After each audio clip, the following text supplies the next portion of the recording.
So hey, I'm Brianna Campbell. I'm a social media and digital strategist at Wonderman, which is a big digital agency.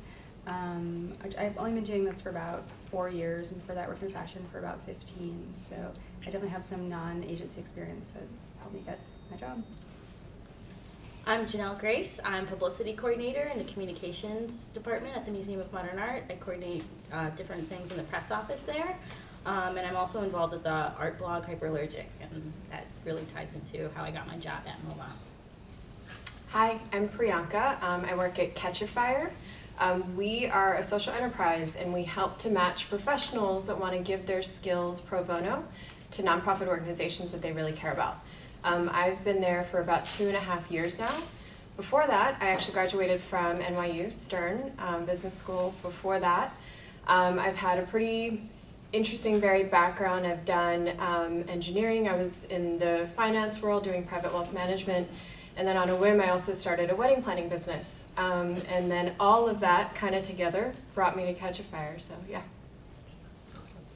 My name is Kia Dorset. I'm a writer, producer, editor at NBC in marketing, and I'm a filmmaker. I used to say I'm a writer, producer by day and a filmmaker by night, because your other job always extends, after your regular job. And so that's how I got involved with the job I have right now. Okay. And now the first question that we have here is, how does one identify and translate transferable skills? So I'm actually going to direct this to you, Priyanka, just because, you've had a lot of experience coming from Stern and going into the startup world, so I think that you'd be the perfect person to answer this. Go ahead. Oh, thanks. So I think identifying your skills, firstly, it's quick and easy to think about what are my hard skills, because okay, I'm a programmer, I'm a writer, these are the things that are going on your resume and people are able to read. But I think the thing that people may struggle with is, what are my soft skills? And I think you really start to answer that by understanding what you enjoy and what you do naturally. What are you doing in your spare time when you're going home? What do you find yourself gravitating towards? And that can help you start to figure out, okay, am I naturally just a very organized person? When I think about things, do I think about it in a kind of systematic, logical way? Or do I prefer to be really creative, and do I want to think about things very big picture and be very strategic about it? And those are the things that you want to figure out. How can I put those skills to use, and how can I get that on my resume as well? And if you are in an interview session, you want to be talking about those things as well. If those are skills that you've identified that you want to have, then absolutely dedicate your time to figuring out how you can get more experience in those areas. And how does this translate for you, Zakia, being that you're a visual storyteller and you obviously have to be able to translate your interest into what you produce, I'm assuming, at NBC? Definitely. I went to school for film, and a lot of people go to school for film. Everybody wants to be a filmmaker. And I didn't even know that promos existed when I went to NBC. So I knew that I knew how to shoot, I knew how to write, and I knew how to edit. And all of those skills from filmmaking was able to transform from a long form to short form, which is what promos are. You have to tell a story in 60 seconds, 30 seconds, 20 seconds, 10 seconds. And so I was able to directly get more technical skills to sell me for the job. So when I started, I was a production coordinator, and I saw all these cool producers. They would go to session, they would go and sit and edit sessions, and they would get fed, and I was like, oh, what's going on? I saw these builds coming, and I was like, I'd like to go and see what's going on with these sessions. And so I went to sit in session and saw people editing and things coming to life, and I was like, oh, I can do that, but how can I tell people that I know how to do that? And so I had to really prove myself, and I started cutting promos on spec, which is also something people do when they want to become directors. They start doing things on spec, samples, and that's how I was able to move to the next level to become an associate producer and then a writer-producer. And I just want to piggyback off what Priyanka was saying about the interview process. And this is just a regular tip. I noticed even during the opportunity mixer, a lot of people just see, and this is coming from the corporate America standpoint, that they just see the big name, like MSG, or for instance, I work at MetLife too. So you want to have that big name on your resume, which is understandable. But if you don't know about the company, they're not going to hire you. You know, as an example, I was talking to somebody, this wasn't here, and this was a student elsewhere who was interested in finding an internship. And this person happened to mention how much they like sports, and I'm a huge sports nut. If you guys follow me on Twitter, you see I go off every 2 seconds about the playoffs and all things like that. But this person was talking to me about the Rangers, and I was asking, you know, about the '94 team, if you're interested. Oh, and this goes beyond sports, but know your stuff. Know your stuff before you get into that interview room, because the HR recruiter will ask you and try to pick your brain. And if you don't know what you're talking about, the next person does, they're hired. And when I was talking to this person, he actually mentioned John Starks, who used to play on the Knicks, not the Rangers. I'm talking to you about apples. You're talking about oranges. You know? So all aside, I said, you know, I'll take down your information to be nice. But did I contact that person? No. Didn't even contact me. Hopefully she knew. I don't think she did, though. Kept it moving, and simple as that. So you always want to do your research, always want to know. And I hate to say this, but it's so important. It's so cliche, though, but be yourself. Because you don't want to go in somewhere and next thing you know, pretend that you know what you're doing, and when you get there, you don't have that passion. If you don't have that passion, why are you there in the first place? You know, you can't just wake up every morning to... I mean, you can, but you're going to hate yourself if you keep waking up just to pay your bills or whatever. You got to get in there and actually know that you belong there. And as soon as, you know, your boss or the recruiter that sees that, I definitely think that you will grow in the company, which I've done, if you guys checked out my LinkedIn. And Janelle, the next question is actually directed towards you. Speaking of LinkedIn, I know a lot of us might have done our research here.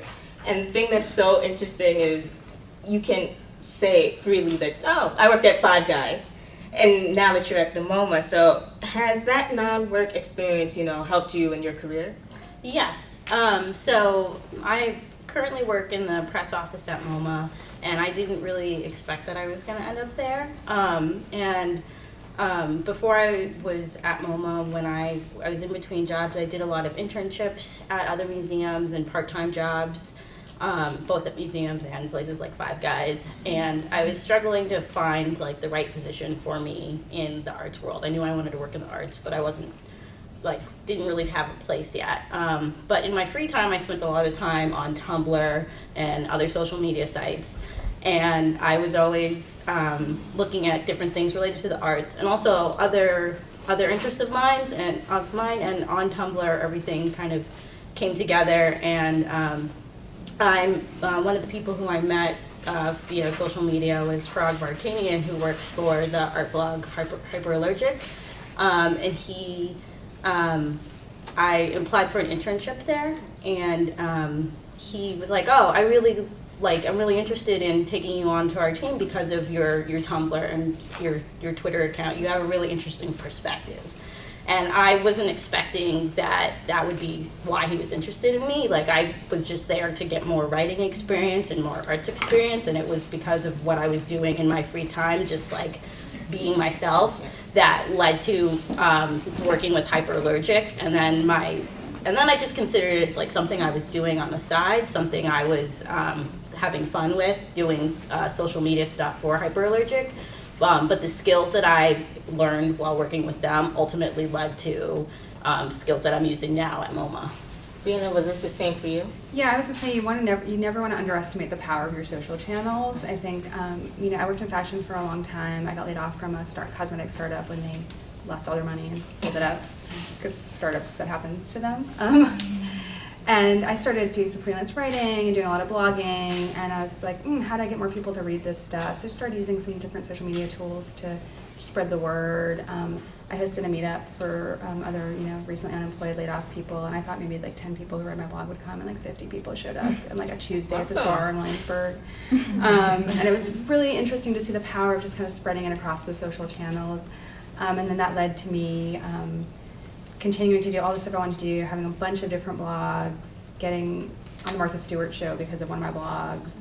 And then when I came into interview for my first kind of advertising social media job, the man who was interviewing me was the CEO of the company, and he had looked at my social profiles, and he knew I had been on the Martha Stewart show because of that, and he was like, but you don't want to work for Martha Stewart. And I was like, no. He's like, you want to work I do, tell me more about this. Like, and, you know, but I think that, you know, we think, you know, the stuff we put on Facebook or the stuff we think on Tumblr or the stuff we put on Twitter can be kind of a throwaway, and you never know who's paying attention and looking at it. So I mean, obviously be yourself and say what you want to say and set your privacy settings accordingly. But it's super important, I think, because now I'm in the, you know, the corporate world at the largest digital advertising agency in the world, and we're like with Fortune 500 clients. So, and that just came because I really like to talk on Twitter. Follow.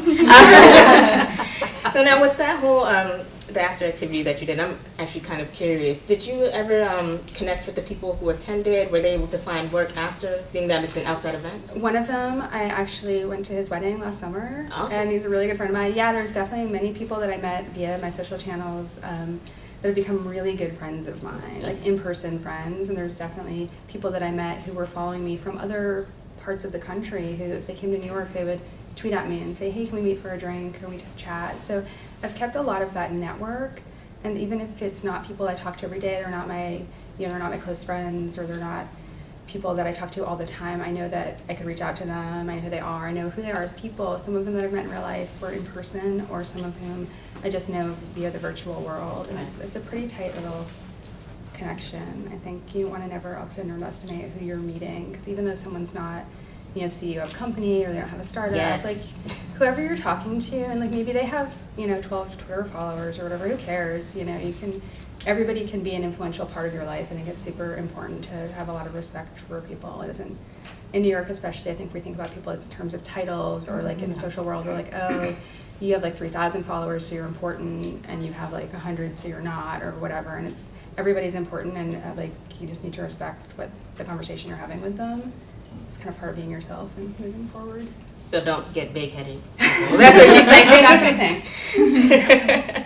And all jokes aside, I know I met a couple of you at the Opportunity Mixer, and some faces I haven't, and I hope that, you know, we all get to connect afterwards. But just to get a feel, how many of you are interested in corporate America? She raised her hand real fast. Okay, so again, corporate America, just so I get, and yep, raise them high. Peeking back there. You know I'm tiny. The startup world? Startup? Okay, now, for me, I've only had experience, and I know just same with Janelle and Takia, in corporate America. So I'm actually going to be talking a little bit more about how the outside networking events helps there. But for those that are interested in the startup, I'm going to direct it at Priyanka and Brianna just to talk a little bit more about how the outside events have helped in the startup, and whether or not they felt that they've been more successful in the startup world as opposed to corporate America. So, yeah. I think it's sometimes easier to show who you are in a startup, right? The corporate America has a lot of red tape. There's a lot of levels. There's a lot of, you know, people in charge, or people who are, you know, bosses, or people who can have a lot of control. And in a startup or a small company, you have to wear a lot of hats and do a lot of things. So it's a lot easier to shine, especially if you're really excited about what you're doing.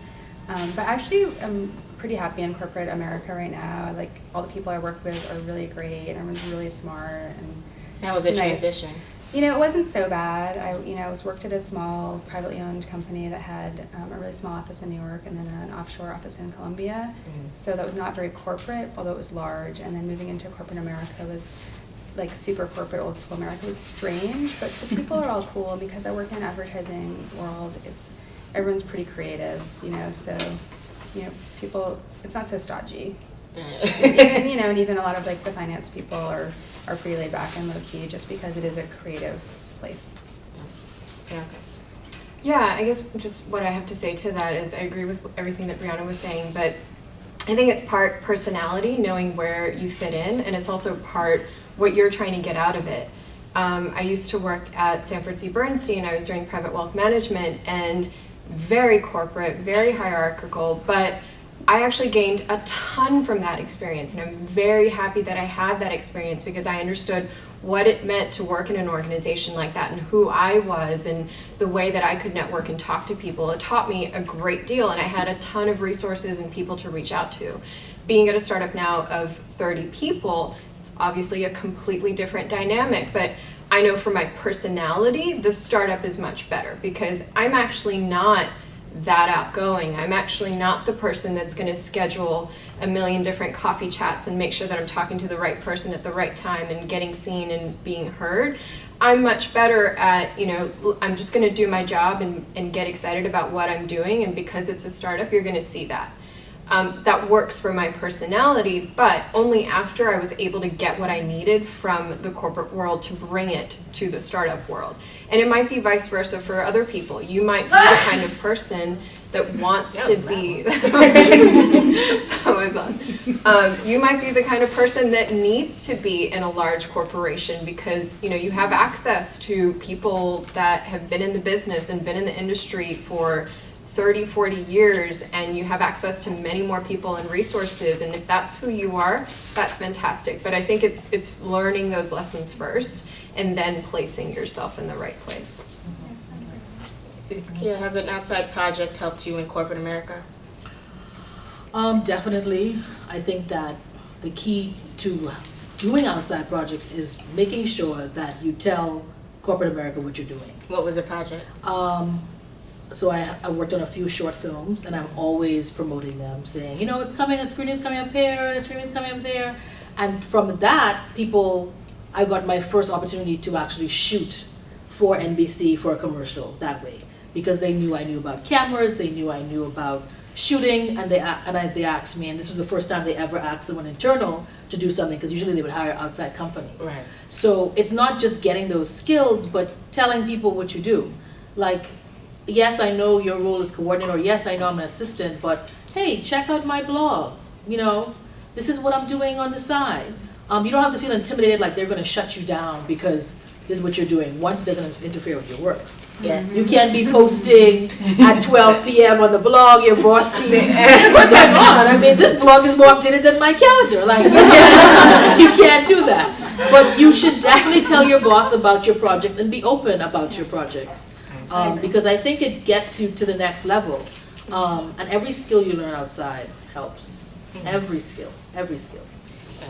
And it's funny that you also said that they would look at external applicants as opposed to internal. I don't know about like the rest of you guys, but I actually think differently. I think No. This is not about a job. This was just specifically about shooting. The shooting. Yeah, how to do it for shoots. Okay. Yes. Yeah. Not in terms of jobs. They definitely look in terms of there's an opening coming up. They will look at someone internal first. Uh-huh. Yeah, definitely. Oh, okay. Yeah. Just making sure. And Janelle, was it the same for you? You got an outside project in order to get into the MoMA review? Yeah, so I had done a year-long paid internship at MoMA in the education department, and that finished, and then I was doing part-time work with Hyperallergic, and my current position opened up, in the press office, and because Hyperallergic is such a important press outlet for MoMA, in terms of like art world, getting the word out there about what's happening, my insight of having worked with them really was a huge benefit for me to be in the current position where I am now. And in addition to that, I'm also on like a programming planning committee at the museum, and I'm now going to be able to work with Hyperallergic to put on this event, and so it's mutually beneficial. Like they get more exposure, and then we get the media sponsorship of them. So it definitely it feels like the gift that keeps on giving. Somebody better tweet that. And I know for me, before I got into MSG, I was doing a program with the Film Academy and NBC. I was studying under Joel Castro, who's the senior producer over at NBC News' Education Nation. And what I had to do was a side project, anything of my interest. And again, I've always been a sports nut, and there was something that MSG was doing they still continue to do, Garden of Dreams, which is their foundation that really caught my interest. And I wanted to pursue this project further, but long story short, it got cut short. And networked with the people who were in charge of the Garden of Dreams, but they're like, we can't do this because we're not getting it. And that's going live, sorry. But all in all, I guess I was on their radar, so eventually, I got the call from the intern recruiter who let me know, there was an internship opening. Interviewed for one position within sports marketing, didn't get that, but because I could shoot, there was something at the network which eventually led to me having my career now. So, series of mishaps, but eventually through that one project that I did, wound up being at MSG. And something that ties into the question, which I really like, and I think it's great for students, is how can I take full advantage of my network without feeling like I'm using people? I thought that was so cute. Brianna, you want to answer that? Yeah, I say I have a pretty vast network, and I think I have a lot of people that I'm connected to on LinkedIn and on Twitter, and then I'm a member of I co-founded a networking group in Brooklyn with a couple of my girlfriends a few years back, which is primarily online right now. And then I belong to a couple of email networking groups as well. And I think the thing is that everybody is asking each other for a favor, and everybody is happy to help, because right now we don't have the path where we graduate from college and we go to the job and we work for the job for 25 years and we get the gold watch and we retire. It's not realistic in today's world. So everybody's path is like a game of chutes and ladders, right? Like, think about that game board. Like, that's how my path has certainly been, and I'm happy for it. I think it makes me more interesting. I think it makes me more marketable. And I think that a lot of people I know have a similar path. And it's okay to ask someone for a favor. You have to be willing to do favors as well. And it's also like, I have recruiters contact me a lot, or I have in one of my networking groups, people are always like seeing job openings and passing them around. And I have other people who aren't in that network that I'm happy to say, oh, this made me think of my friend. I know they're looking for a job, or I know they're interested in this. Let me pass it on. I think it's all about playing it forward with your network. So, sometimes there'll be someone you haven't talked to in a long time, so you have to approach it a little carefully. But if there's someone that you've spoken to in person and that you keep even in vague touch with, it's okay to reach out. You just have to expect that you might need to do something nice for them as well, right? Like, and that could just be like, can I buy you a coffee and pick your brain? I'd really appreciate it. Jeanette? Yeah, I would echo all of that. It's definitely about like building relationships and maintaining those relationships with people in your network, just staying in contact, even if lose contact. But there's always those times when something comes up, and however distant, and you reach out to somebody who you haven't talked to in a while. As long as you keep remembering that they're out there too, and you like pay it forward in that same way that you, if they come up in your mind, don't just think, oh, well, I haven't talked to them in a while, they probably wouldn't want to do it. Just always let people know that you're thinking about them. Even if you don't have an opportunity, just reach out and keep in touch, and that way they'll know that you're really invested in whatever your projects have been shared in the past. I think what I would add is, when you are reaching out, make your ask very specific. Yes. It's really hard being the person, like, I've been on both ends. I've absolutely reached out to people and asked for a favor or a meeting and different things, and I've had people come and approach me, and it makes it so much easier when you're the person being approached if the ask is, this is what I'm interested in, this is why I'm talking to you specifically, this is how you can help me, here are our next steps. Then it's, okay, yeah, absolutely, done. I don't have to really think a lot about it. You've already told me how I can help you best.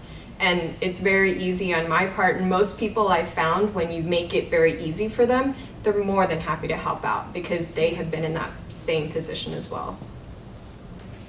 I mean, I think I would say the whole idea of building relationships is important.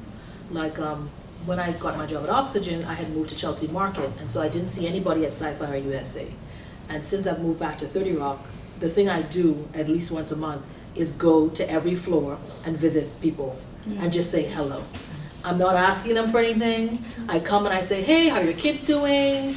If someone has a birthday, I send them a birthday email. It's all NBC. I know your email. I send it to you. And I keep those relationships going so that you are at the top of people's minds. You don't want to come and approach people when you've been in the building for 5 years and you've never visited them, you've never sent them an email, and all of a sudden there's a job at their network and you're like, oh yeah, so about that job. They're like, what? You didn't even invite me to the cafeteria. What is that? So I'd say, I like the whole idea of that, building relationships, keeping those people open, letting them know what you do. Another friend of mine does something very interesting, and people think it's a little braggy, but she sends out a monthly email that says, hey guys, I hope you're well. Just want to let you know I moved to LA and I can't believe what I'm doing right now. I'm so grateful. I'm working at The Voice as a production, and it's so great at The Voice. Please check out my segment, But guess what? I know where she is. Yeah. I know what she's doing, and I get these updates all the time. I now know she's working on a PSA. Like, I am aware. So this is all about trying to incognito sell yourself. This is the integrated marketing for my integrated marketing people. This is your integrated branding, where you disguise what you're doing in the form of a story, you know, and you want to keep that story going. So I would say relationships important, and that has been how I got every single job so far. And I just want to, again, stress what Priyanka was saying about being specific. And I'm going to be specific with you guys. I'll be completely honest. I will not, and I know a lot of people won't do it, answer an email where I've talked to you, and I haven't talked to you, excuse me, in like a month of Wednesdays. You know, when's the last time we even had a conversation where we were coloring in like kindergarten? And then out of nowhere, you're coming at it, you know, on Facebook or my LinkedIn saying, hey, can you do me a favor? I want a full-time position. I trust your opinion. No. Flat out, no. Don't do it. And that's it. Just don't do it. But if you sent her that email update, and you said, hey, Priya, how you doing? I saw that you're over at MSG now. Congratulations on your new job. Yeah. And then a month later, a job came out at MSG, and then you sent an email. Guess what? She'll be like, oh, okay, that's so nice. I remember she said that. No one wants to feel like they're being used, like you're only talking to them because they can give you something. I mean, that's true in our personal lives, and it's true in our professional lives. You know, you just have to be respectful of the people you're talking to, especially if you're asking them for a favor, which could be even their time, right? A lot of people you want to talk to, especially not startup entrepreneurs, et cetera, are really, really busy, right? So like asking for their time, you need to be specific and like know that you're asking them a favor. Like, as long as you're transparent about that, it's usually okay. One thing I always try to keep in mind, in order to get love, you got to give love. Yeah. And I think about that both like professionally and personally. Yes. And sometimes it might not be love specifically, but like information or opportunities. So you just have to make a habit of like sharing your information with other people, and they'll share information back. Yeah. Okay, so at this time, I'm going to open up the floor to you guys, see if you have any questions for us, and we'd be glad to answer. Who wants to go first? Yes. So talking about having like your side hustles or side projects, how do you manage to, or how do you find the time to take care of your, say, current full-time job and balance the side project you have plus everything that's happening and not kind of be burning both candles in each end? Schedule it. Mm-hmm. Like if it's important to you, if you're passionate about it, make sure you make the time. So if that's like making sure you leave the office at like 6:15, not 6:30, to get home by 7, to spend a full hour really doing something that you need to get done, whether it's blogging or reading or sewing or cooking or making a movie or whatever that thing is. Like you need to schedule it just like you schedule going to the gym, just like you schedule like a dinner date. You need to make the time for it, and then it becomes a habit.